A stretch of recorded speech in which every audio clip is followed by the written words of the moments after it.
करें? हाँ। ओम श्री गणेशाय नमः। चैत्र मास कृष्ण पक्ष की पाप मोचनी एकादशी का महत्व बताते हैं। दोस्तों, आप सभी लोग ध्यान से चैत्र मास कृष्ण पक्ष की पाप मोचनी एकादशी का महत्व कथा सुनिए। आज एकादशी है और आप इस कथा को सुन के व्रत को आराम से रख सकते हैं। कथा आरंभ करते हैं। दोस्तों, युधिष्ठिर ने पूछा, भगवान, फाल्गुन मास शुक्ल पक्ष की आमल की एकादशी का महत्व मैंने सुना।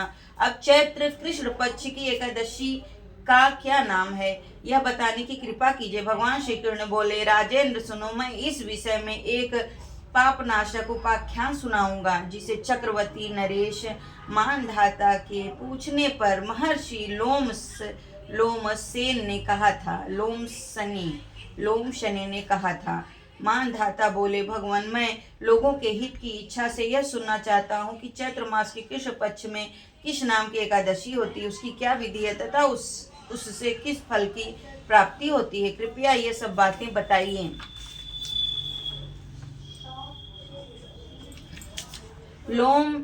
लोमस जी ने कहा, नृपश्रेष्ठ, पूर्व काल की बात है। अप्सराओं से सेवित चैत्र रथ नामक वन में, जहां गंधर्वों की कन्याएं अपने किंकरों के साथ बाजे बजाती विहार करती हुई मंजू घोषा नामक अप्सरा मुनिवर मेधावी को मोहित करने के लिए गई। वे महर्षि उसी वन में रहकर ब्रह्मचर्य का पालन करते थे। मंजू घोषा मुनि के भय से आश्रम से एक कोस दूर ही ठहर गई और सुंदर ढंग से वीणा बजाती हुई मधुर गीत गाने लगी।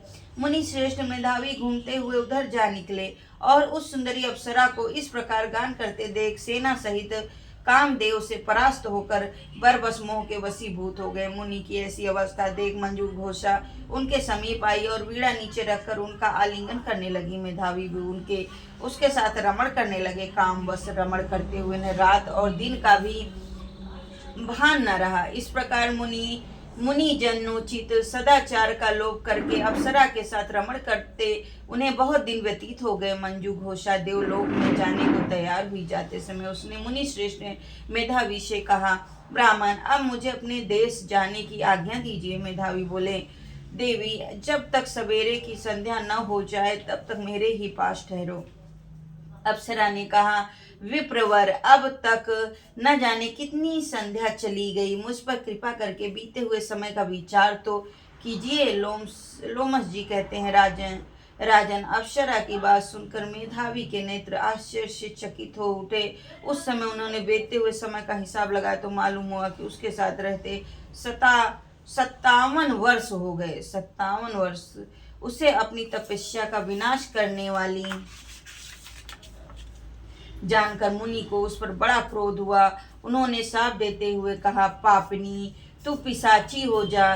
मुनि के शाप से दग्ध होकर वह विनय से नतमस्तक हो बोली, विप्रवर, मेरे शाप का उद्धार कीजिए। 7 वाक्य बोलने या 7 पद साथ साथ चलने मात्र से ही सब पुरुषों के साथ मैत्री हो जाती है। ब्राह्मण, मैंने तो आपके साथ अनेक वर्ष व्यतीत किए हैं, अतः स्वामी मुझ पर कृपा कीजिए। मुनि बोले, भद्रे, मेरी बात सुनो, यह साप से उद्धार करने वाली है, क्या करूं?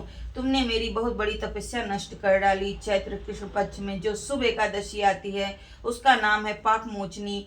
वह सब पापों का क्षय करने वाली है। सुंदरी, उसी का व्रत करने पर तुम्हारी पिशाचता दूर होगी। ऐसा कहकर मेधावी अपने पिता मुनिवर च्यवन के आश्रम पर गए। उन्हें आया देख च्यवन ने पूछा, बेटा, यह क्या किया? तुमने तो अपने पुण्य का नाश कर डाला। मेधावी बोले, पिताजी, मैंने अप्सरा के साथ रमण करने का पातक किया है। कोई ऐसा प्रायश्चित बताइए जिससे पाप का नाश हो जाए। च्यवन ने कहा, बेटा, चैत्र कृष्ण पक्ष में जो पाप मोचनी एकादशी होती है उसका व्रत करने पर पाप राशि का विनाश हो जाएगा। पिता का यह कथन सुनकर मेधावी ने उस व्रत का अनुष्ठान किया।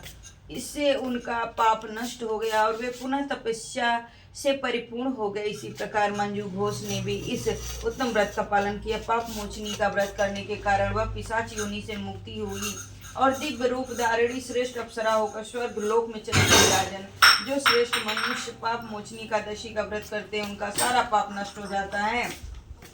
इसको पढ़ने और सुनने सहस्त्र गोदान का फल मिलता है। ब्रह्म हत्या, सुवर्ण की चोरी ओम नमो भगवते वासुदेवाय नमः। सुरापान और गुरु पत्नी गमन करने वाले महापातक की भी इस व्रत के करने से पाप मुक्त हो जाते हैं। यह व्रत बहुत पुण्यमय है।